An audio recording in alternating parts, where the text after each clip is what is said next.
오늘은 부활절 둘째 주일이며 장애인 주일, 4.19 혁명 기념 주일입니다. 부활의 첫 열매로 죽음에서 새 생명이 생겨나는 하늘의 질서를 우리에게 보여주신 주님을 찬양합니다. 예배에 함께 하시는 모든 가정에 부활하신 주님의 능력이 함께 하시기를 축원합니다. 함께 기도하겠습니다.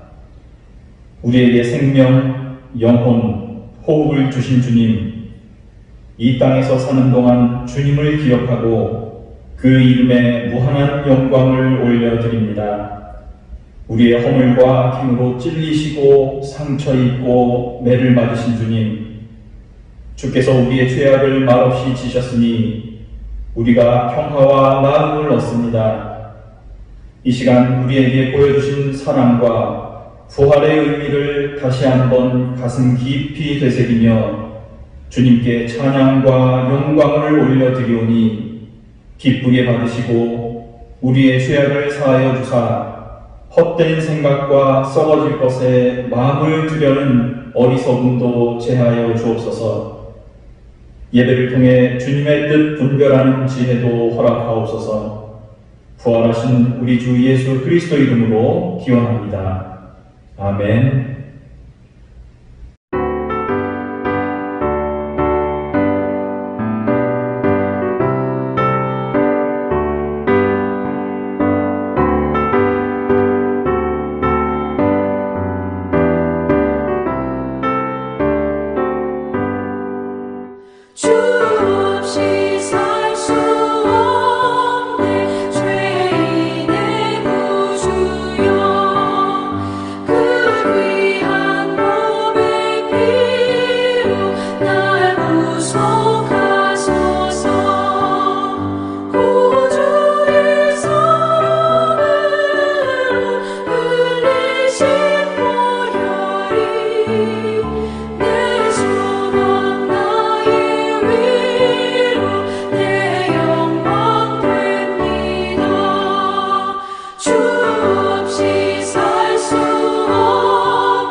전능하사 천지를 만드신 하나님 아버지를 내가 믿사오며 그 외아들 우리 주 예수 그리스도를 믿사오니 이는 성령으로 잉태하사 동정녀 마리아에게 나시고 본디오 빌라도에게 고난을 받으사 십자가에 못 박혀 죽으시고 장사한 지 사흘 만에 죽은 자 가운데서 다시 살아나시며 하늘에 오르사 전능하신 하나님 우편에 앉아 계시다가 저리로서 산 자와 죽은 자를 심판하러 오시리라.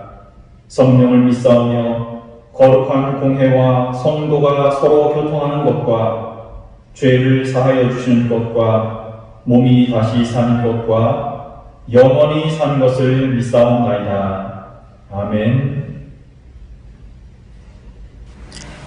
자비롭고 은혜가 풍성하신 하나님, 코로나19로 인해 주일을 맞이해도 성전에서 예배드리지 못하고 각 가정에서 이 시간 주님께 예배를 드립니다.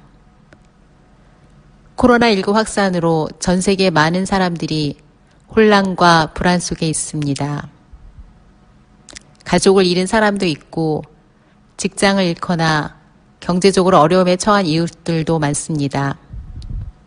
그동안 하나님의 창조 섭리를 무시하고 자연을 황폐하면서 인간의 탐욕만을 추구한 결과가 지금의 이 상황을 만들었음을 회개합니다. 코로나19로 인해 고통받는 이들에게 주님의 치유의 은총을 내려주시고 또한 이를 돌보는 의료진들과 재난 현장에서 위험을 감수하면서 수고하는 이들에게도 주님의 축복을 내려주십시오. 특별히 고난의 시기에 더 큰 위험에 노출될 수밖에 없는 가난하고 소외된 사람들에게 저희가 더 큰 힘을 모아 돌보게 하시고 이 어려움을 사랑과 연대로 이겨나갈 수 있도록 저희를 이끌어 주시기를 원합니다. 석 달째 지속되고 있는 바이러스 공포 속에서 더욱 강한 믿음으로 우리가 지금 해야 할 일들을 놓치지 않게 하시고 서로가 서로에게 믿고 의지하며 협력함으로써 선을 이루게 하소서. 해외에서 귀국을 기다리는 학생도 있습니다. 안전하고 건강하게 귀국할 수 있도록 인도하여 주옵소서. 말씀을 전하는 목사님께도 함께 하셔서 그 말씀에 힘이 있게 하시고 그 말씀으로 고난의 시기를 걸어가는 저희들이 위로받게 하소서. 우리 주 예수 그리스도의 이름으로 기도드립니다. 아멘.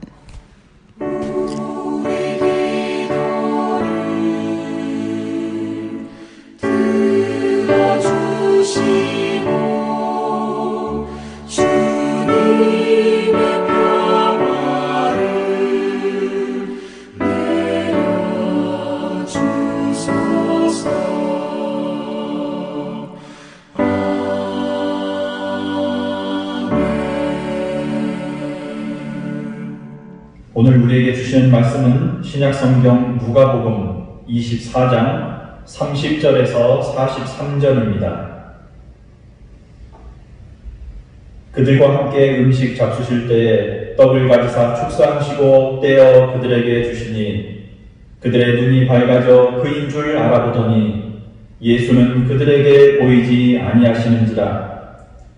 그들이 서로 말하되 길에서 우리에게 말씀하시고 우리에게 성경을 풀어주실 때에 우리 속에서 마음이 뜨겁지 아니하더냐 하고 곧 그때로 일어나 예루살렘에 돌아가 보니 11 제자 및 그들과 함께한 자들이 모여 있어 말하기를 주께서 과연 살아나시고 시몬에게 보이셨다 하는지라. 두 사람도 길에서 된 일과 예수께서 떡을 떼심으로 자기들에게 알려주신 것을 말하더라. 이 말을 할 때에 예수께서 친히 그들 가운데 서서 이르시되 너희에게 평강이 있을지어다 하시니 그들이 놀라고 무서워하여 그 보는 것을 영으로 생각하는지라. 예수께서 이르시되 어찌하여 두려워하며 어찌하여 마음에 의심이 일어나느냐. 내 손과 발을 보고 나인 줄 알라. 또 나를 만져보라. 영은 살과 뼈가 없으되 너희 보는 바와 같이 나는 있느니라.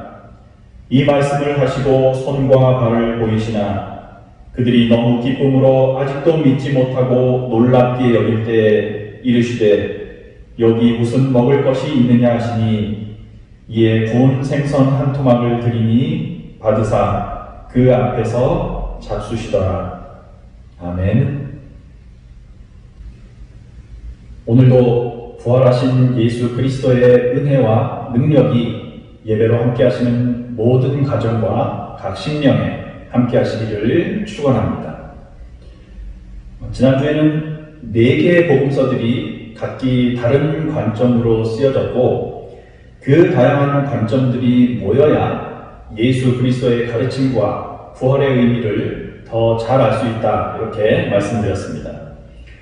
복음서에 기록된 예수 그리스도 부활의 이야기는 그것이 진짜냐 거짓이냐라는 것을 증명하기 위해서 기록된 것이 아니라 그 부활이 지금의 나에게 무슨 의미가 있는지를 찾는 것이 훨씬 더 중요하다라는 말씀도 드렸습니다.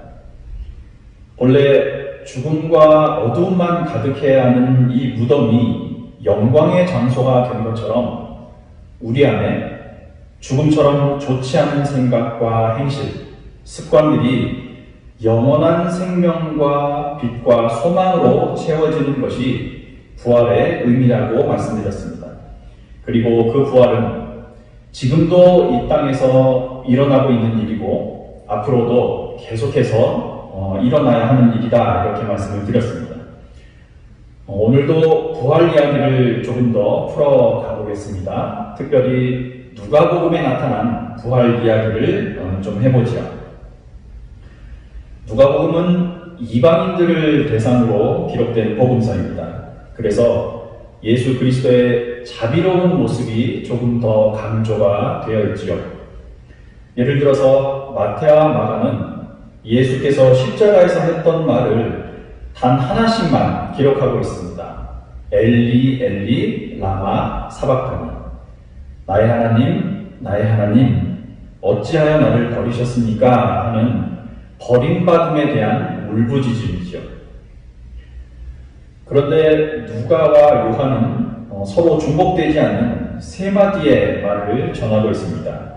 특히 누가가 남긴 말들을 보면 누가복음에서 일관되게 기록되어 온 예수님의 따뜻한 모습, 자비로운 모습, 화해를 강조하는 그리스도의 모습이 잘 나타나 있습니다. 십자가에서 하신 말씀을 떠올려 보시면 조금 더 이해가 쉬우실 것 같습니다. 아버지, 저 사람들을 용서해 주십시오. 저 사람들은 자기가 무슨 일을 하는지 알지 못합니다. 오늘 네가 나와 함께 낙원에 있을 것이다. 아버지, 내 영혼을 아버지 손에 맡깁니다.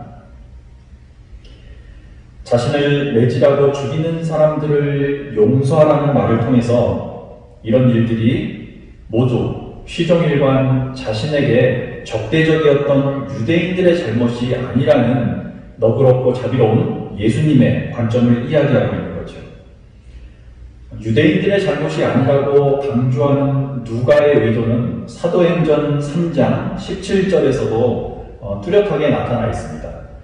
베드로가 유대인들을 향해서 이렇게 말하지요. 공동번역입니다. 그런데 형제 여러분, 여러분이 그런 잘못을 저지른 것은 여러분의 지도자들과 똑같이 무지한 탓이었다는 것을 나는 잘 알고 있습니다. 하나님께서는 모든 예언자의 입을 빌려 그리스도가 고난을 받을 것이라고 말씀하셨는데 그 말씀이 미리 예언하신 대로 이루어진 것입니다. 그러니 여러분은 회개하고 하나님께 돌아오시오. 그러면 하나님께서 여러분의 죄를 깨끗이 씻어주실 것이며 여러분은 주께서 마련하신 위로의 때를 맞이하게 될 것입니다. 따뜻한 예수님의 모습 이외에도 누가복음에는 여성들의 역할이 강조되어 있습니다. 예수님의 사역에서 여성들이 매우 주도적인 역할을 하고 있는 거죠.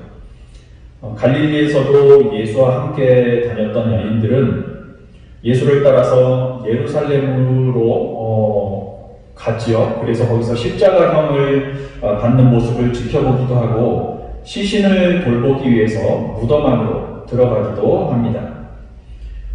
제자들이 예수 부활을 체험한 배경이 예루살렘이라는 점도 주목할 만합니다. 이곳은 오순절 성령 체험이 있었던 곳이기 때문에 누가에게는 매우 상징적인 의미가 있는 도시였던 거죠. 오늘 본문 44절 이하에는 예수께서 엠마오로 가는 두 제자에게 하신 가르침이 나와 있습니다. 44절 공동 번역본입니다. 그리스도가 고난을 받고 사흘 만에 다시 살아나는 것, 그리고 그리스도의 이름으로 회개하면 죄를 용서받는다는 기쁜 소식이 예루살렘에서 시작하여 모든 민족에게 전파될 것이다. 너희가 이 모든 일의 증언이다. 라는 말씀입니다. 말씀이 이방인 사이로 전파된 일을 기록한 것이 사도행전이라면 전에 쓰여진 누가복음에는 이미 이런 부분들을 위한 배경과 상황들을 미리 준비하고 있는 거죠. 그래서 신분이나 출신 상관없이 백부장이나 예루살렘의 딸들, 유대인, 이교도들이 십자가 사건과 부활에 초대된 사람들로 그려지고 있는 것이 바로 이 누가복음입니다. 오늘 본문의 장면에도 부활하신 예수 그리스도를 만나는 제자들의 모습이 기록되어 있죠. 엠마오로 가면서 지금까지 있었던 일들을 서로 이야기 나누다가 예수께서 그들에게 다가가시고 그 이후에 예수와 함께 걸어가면서 많은 이야기를 주고받게 됩니다. 제자들은 엠마오에 도착할 때까지 예수를 알아보지 못하지요.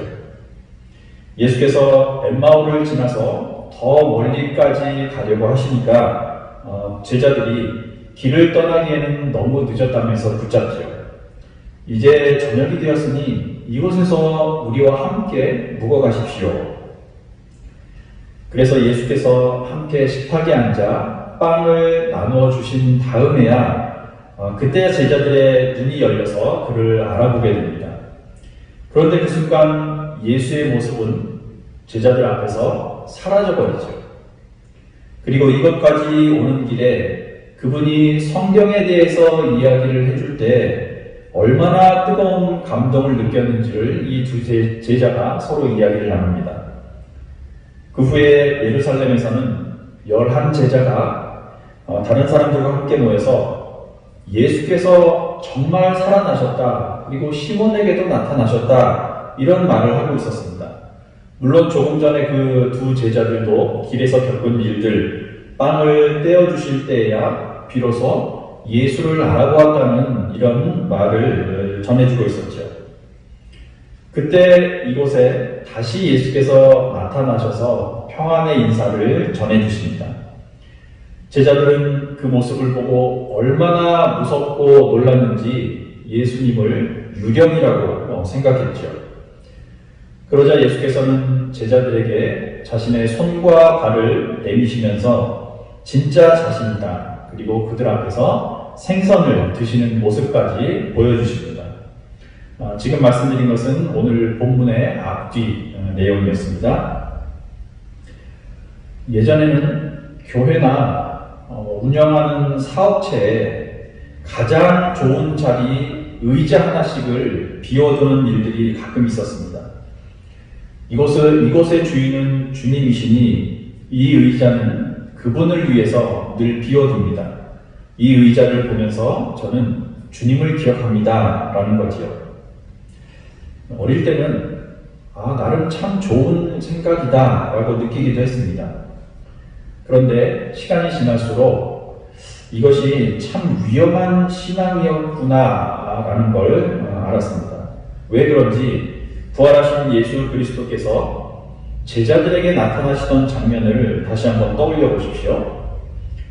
부활 후에 예수께서는 제자들이 알아볼만 하면 즉시 그 자리에서 사라져 버리실 때가 많았습니다. 그리고 그 자리에 남은 것은 부활하신 예수를 만났다는 놀라움을 품고 그 가르침에 놀라거나 가슴이 뜨거워져서 성경을 깨달은 제자들 뿐이었죠. 이게 무슨 의미일까? 그렇게 신령한 몸으로 부활을 하셨으면 복음을 전하거나 하나님의 위대함을 드러내는데 훨씬 더 효과적인 조건이 아닙니까? 자신을 못 받은 사람들에게 멋지게 이런 모습으로 나타나셨으면 그 사람들이 두려워서라도 더 하나님께 돌아오는 사람들이 많지 않았을까요? 제가 조금 전에 교회나 사업체에 이렇게 의자를 비워두는 일이 위험한 신앙일 수도 있다고 말씀드린 이유는 하나님을 내 생각대로 함부로 그려냈기 때문입니다. 가장 좋은 곳, 가장 좋은 의자라고 해서 의자를 놓고 그곳을 볼 때마다 하나님을 생각한다는 것은 내 상상 속에 하나님을 가두어버리는 행위이기 때문이죠. 하나님은 영이십니다. 내 집안이나 교회에만 어느 특정한 곳에만 계시는 분이 아니시죠.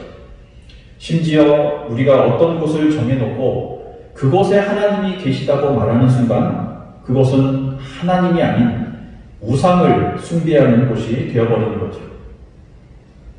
그럼 하나님은 어디 계실까요?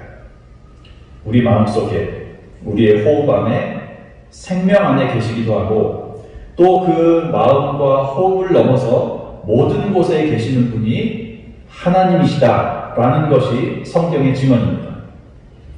아, 이것이구나, 이분이시구나 라고 깨닫는 순간 우리가 깨달은 범주 밖으로 또 사라져버리시는 분이 그분이신 거죠.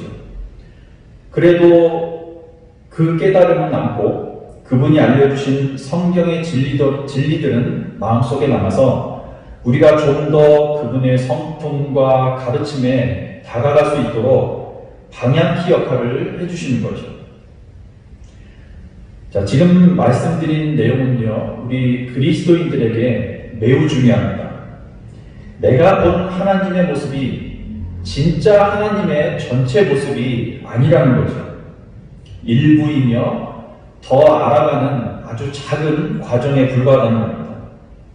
이분이시구나 라고 하면 다시 사라져버리시고 또다시 이런 면이 있으시구나 라고 생각되면 또 더 넓고 깊은 광야 같은 곳으로 우리를 이끌어 가시며 인도하시는 분이 하나님이신 거죠. 내가 만난 하나님만 진짜 하나님이다 라고 우기는 건 매우 유아기적인 신앙이라는 겁니다. 여인들에게 보이셨던 예수의 모습, 그리고 제자들에게 보이셨던 모습이나 말씀, 행동들도 조금씩 다 다르게 나타나지 않습니까? 누군가에게는 차분하게 걸으시면서 성경을 설명해 주시고 누군가에게는 손과 발을 직접 내밀어서 만져보기도 하시고 또 누군가로부터는 생선을 받아 드시기도 하셨지요. 어떤 이를 만나서는 평안을 빌어주셨고요. 또 어떤 이에게는 직접 찾아가서 아침 식사를 만들어 주기도 하셨습니다. 이것을 뭐라고 할까요? 영성이라고 부르든 신앙이라고 부르든 그 이름은 중요하지 않습니다.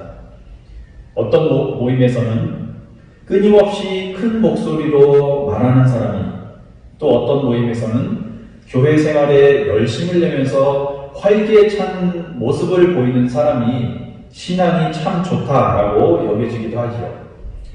또 어떤 교회에서는 큰 소리로 가장 길게 기도하는 사람이 영적인 사람이다라는 평가를 얻기도 합니다.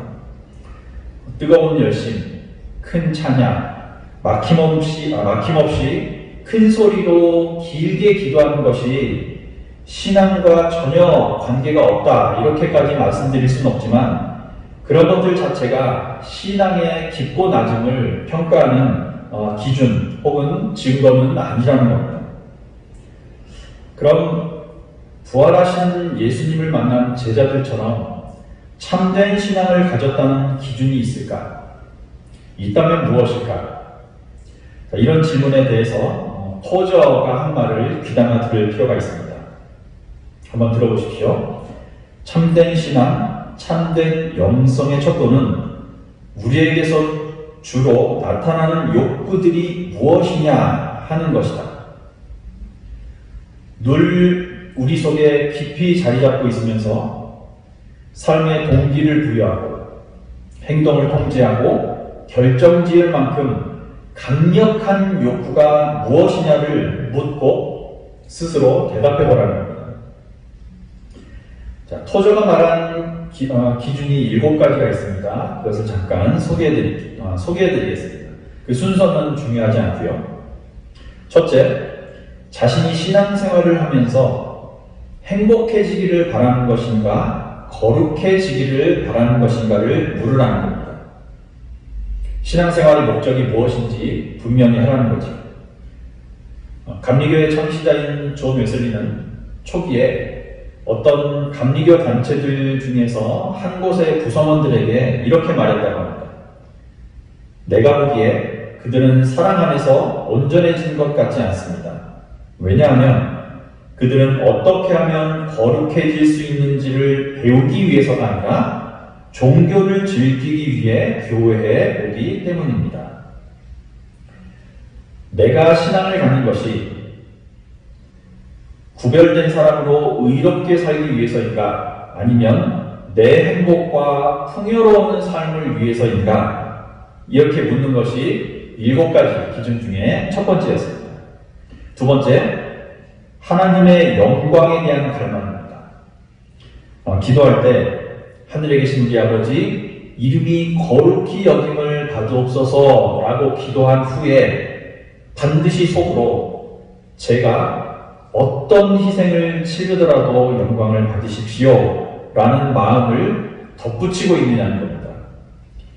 아버지의 뜻대로 하시라는 기도를 드렸던 예수의 마음을 품고 있는가 하는 것이 두 번째 기준입니다. 세 번째, 자발적으로 십자가를 지려는 마음입니다. 다른 사람들도 똑같이 겪는 어려움을 보고 우리는 십자가라고 부르지 않아야 된다는 말씀을 몇 주 전에 드렸습니다. 우리가 굳이 당하지 않아도 되는 어려움이나 환난을 그의 가르침을 행하기 위해서 선택하는 것이 십자가인 거죠. 우리가 억지로 해야 하는 일이 아니라 그 결과가 충분히 예상되면서도 자발적으로 그 어려움을 감내하겠다는 마음이 있는가를 물어보라는 겁니다. 네 번째, 모든 것을 하나님의 관점에서 보려고 노력하고 있는가? 모든 것을 보시되 그 중심을 꿰뚫어 보시는 것처럼 표면만 보는 게 아니라 그 본질을 꿰뚫어 보시며 판단하려고 노력하고 있느냐라는 걸 물으라는 겁니다. 겉모습에 따라서 우쭐하거나 낙심하지도 말고 그 중심을 깊이 있게 꿰뚫어 보면서 그분이 판단하시듯 판단하려고 애쓰는 것이 네 번째 기준입니다. 다섯 번째, 잘못 사느니 차라리 옳게 죽겠다는 마음입니다. 의로운 삶에 대한 욕구인 거죠. 성숙한 하나님의 사람일수록 가장 확실한 특징 중에 하나가 있는데 그것이 바로 생애 초연한 자세로 사는 겁니다. 세상을 사랑하는 사람일수록 죽음 앞에서 작고 두려워진다는 거죠. 이 땅에서 내가 얼마나 더 살 수 있을까에 집착하지 않고 오히려 남은 인생을 어떻게 살아야 더 가치가 있는가를 관심의 대상에 두는 거죠. 이런 사람이 가장 원하는 것이 의로운 삶이라는 겁니다. 자신이 그리스도 안에 있기 때문에 지금 당장이라도 후회함 없이 죽을 수 있다는 것을 스스로 아는가 하는 거죠. 여섯 번째, 성령 충만한 사람의 또 다른 특징입니다. 다른 사람이 발전할 수 있도록 기꺼이 자신을 희생하고 있는가 라는 물음입니다. 자신은 주목받지 못해도 다른 사람이 조금 더 나아지는 걸 보고 기꺼이 낮은 자리에 서는 것이 하나님께서 기뻐하시는 삶이라면 당연히 그 자리에 서기로 마음먹는 거죠. 일곱 번째, 시간의 관점이 아니라 영혼의 관점으로 판단하라는 겁니다. 마치 지금도 이 세상을 떠나서 하나님 나라에 도달한 사람처럼 생각하고 느끼고 살기를 원하는 사람인 거죠. 이런 사람은 유명한 사람이 아니라 유용한 사람, 섬김을 받는 자리가 아니라 섬기는 자리에 있는 것을 기뻐하는 사람입니다. 자, 자신이 바른 신앙을 가지고 있는지 구별해 볼 수 있는 7가지 기준을 토저의 주장을 통해 말씀을 드렸습니다. 우리가 잘 아는 말씀 중에 이사야서 40장 31절 말씀이 있습니다. 오직 여호와를 앙망하는 자는 새 힘을 얻으리니 독수리가 날개치며 올라감 같을 것이요 다른 박질하여도 건비하지 아니하겠고 걸어가도 피곤하지 아니하리로다. 자, 이 말씀에 나오는 새 힘을 얻을 것이다 라는 말에서 새롭게 하다, 야할리프라는 말은 영어 성경에는 리뉴, 새롭게 하다라고 번역되어 있지만 원래 뜻은 싹이 나다, 풀이 돋다, 혹은 바꾸다 라는 뜻도 가지고 있습니다. 겨우내 마르고 죽어있는 것 같은 딱딱한 나무 껍질이나 땅에서 새싹이 힘있게 솟아오르는 것 같이 하나님께서 어려움이나 고난으로 시대에 빠져있는 사람들에게 새로운 힘과 용기를 주시겠다는 거죠. 갖고 있는 능력이 다른 새로운 것으로 바뀌게 된다는 겁니다. 자, 이것이 무엇을 의미합니까? 바로 죽음이 생명으로 바뀌는 과정이고 부활의 의미인 거죠. 새싹이 죽음 같은 환경을 새로운 생명으로 바꾸어내는 결과물인 것처럼 예수의 부활도 죽음을 생명으로 바꾸어내신 하나님이 하신 일의 결과물이다 라고 할 수 있는 거죠. 내 삶에서 나쁜 것들을 보내버리고 새로운 능력으로 바꾸어가는 것이 바로 부활입니다. 이 의미를 생각해 본다면 그리스도인은 끊임없이 좋지 않은 것, 나쁜 것, 어둡고 음습한 것들을 보내버리고 좀 더 좋은 것으로 바꾸어내는 과정을 겪는 사람들이다 라고 말씀드릴 수가 있는 거죠. 엠마오로 가는 길에 염려로 가득했던 마음이 부활하신 예수와 만나자 그 마음이 열려서 성경을 깨닫고 제자들의 가슴이 뜨거워졌습니다. 예수의 못 박혔던 손과 발을 보고는 제자들의 불안함이 기쁨으로 바뀌었죠. 그러나 부활하신 예수는 그때마다 그 자리에서 사라지셨습니다. 예수를 만나시되 내 생각과 경험으로만 그를 붙들어 두지 마시고 오히려 그분께서 주시는 한없는 은혜와 능력에 자신을 맡기시며 지내시길 바랍니다. 이번 한 주를 사시면서 죽음에서 생명이 나오는 이 부활의 삶을 체험하시길 바랍니다. 나쁜 것들이라고 판단되시는 것들은 과감하게 보내버리시고 그 빈 곳은 하나님의 능력과 부활하신 우리 주님의 새 생명과 소망으로 채우며 사시기를 바랍니다. 그래서 죽음은 생명으로, 죄는 의로 바꾸시는 하나님의 역사도 체험하셔서 그 옛날 예수의 부활을 나의 부활로, 내 가족들의 부활로, 우리 교회의 부활로 맞으시는 귀한 삶을 사시기를 부활하신 첫 열매이신 예수 그리스도의 이름으로 축원합니다. 바울이 고린도 교회에 보낸 교훈을 한 곳 함께 읽고 마치겠습니다. 고린도 후서 6장 14절에서 18절입니다. 세 번역입니다. 믿지 않는 사람들과 멍에를 함께 매지 마십시오. 정의와 불의가 어떻게 짝하며 빛과 어둠이 어떻게 사귈 수 있겠습니까? 그리스도와 벨리알이 어떻게 화합하며 믿는 자가 믿지 않는 자와 더불어 함께 차지할 몫이 무엇이며 하나님의 성전과 우상이 어떻게 일치하겠습니까? 우리는 살아계신 하나님의 성전입니다. 그것은 하나님께서 말씀하신 바와 같습니다. 내가 그들 가운데서 살며 그들 가운데로 다닐 것이다. 나는 그들의 하나님이 되고 그들은 내 백성이 될 것이다. 그러므로 너희는 그들 가운데서 나오너라. 그들과 떨어져라. 부정한 것을 만지지 말아라. 나 주가 말한다. 그리하면 내가 너희를 영접할 것이다. 그리하여 나는 너희의 아버지가 되고 너희는 내 자녀가 될 것이다. 나 전능한 주가 말한다. 아멘. 함께 공동기도 드리겠습니다. 어두움과 무질서가 가득했던 곳을 새 질서가 있는 세상으로, 죽음이 가득했던 무덤을 새로운 생명이 탄생한 곳으로 바꿔주신 주님을 기억합니다. 깨달음에 감격하여 그 높으심을 찬양하지만 다시 어느새인가 내 생각 안에 하나님을 가두어두는 어리석음이 반복되는 참으로 가여운 인생입니다. 주님을 안다고 하는 것도 우리의 교만임을 고백합니다. 우리의 작은 머리와 경험으로 주님의 크심을 결정짓지 않게 하시고 날마다 우리 안에 있는 어두움을 보내고 그 능력을 새로운 것으로 바꾸는 삶을 살게 하옵소서. 우리와 우리 가정, 교회 사이에 다니시며 우리의 하나님이 되어주심을 감사합니다.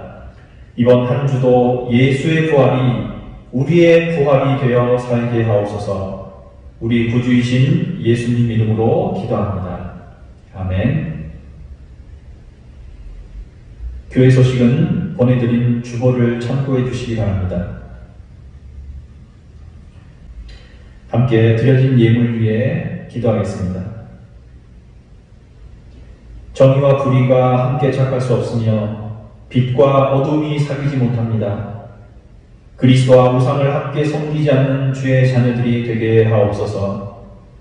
우리 자신이 살아계신 하나님의 성전임을 깨닫게 하시고 어두운 것, 부정한 것, 탐욕스러운 마음에서 벗어나게 하셔서 주께서 영접해 주시는 주의 자녀들이 되게 하옵소서. 그래서 이 땅 위에서 살되 천국 시민임을 깨닫고 어떤 두려움이나 악한 세력이 있더라도 날마다 새로운 생명, 새로운 소망으로 바꾸기를 결단하며 살게 하옵소서. 주께서 주신 것들 주의 일에 사용되길 원하여 주께 드립니다. 가장 필요한 곳에 쓰이게 하시고 그곳이 주의 의와 평안이 넘치는 주의 나라가 되게 하옵소서. 드린 손길 위에는 은혜를 더하셔서 더욱 하나님을 아는 지혜와 은혜가 넘치는 가정 되게 하시고 그 앞길도 붙들어 주셔서 늘 안전하고 평안하게 하옵소서. 예수 그리스도의 이름으로 기도합니다. 아멘.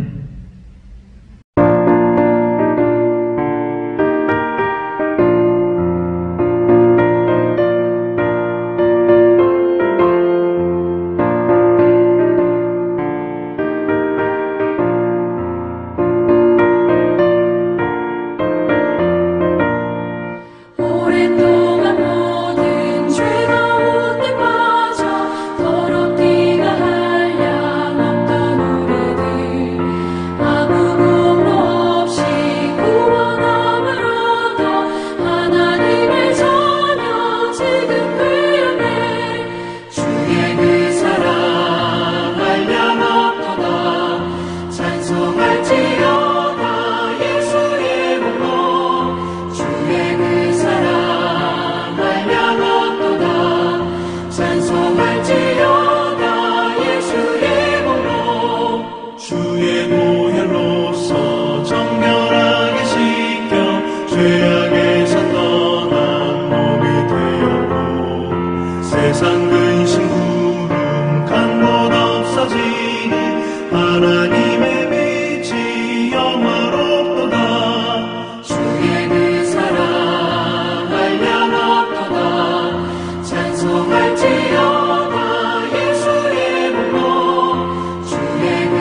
이제는 부활의 첫 열매 되신 예수 그리스도의 은혜와 성부 하나님의 그 크신 사랑하심과 성령 하나님의 역사 교통하심이 부활하신 주님을 만나 어두운 것 내보내고 새 생명으로 바뀔 소망하며 세상으로 나아가는 사랑하는 주의 자녀들 머리 위에 어려운 시국에 입국을 앞두고 있는 사랑하는 아들에게 여러 어려움을 이겨내며 살고 있는 모든 이들에게 이제로부터 영원토록 함께 하시기를 간절히 축원하옵나이다.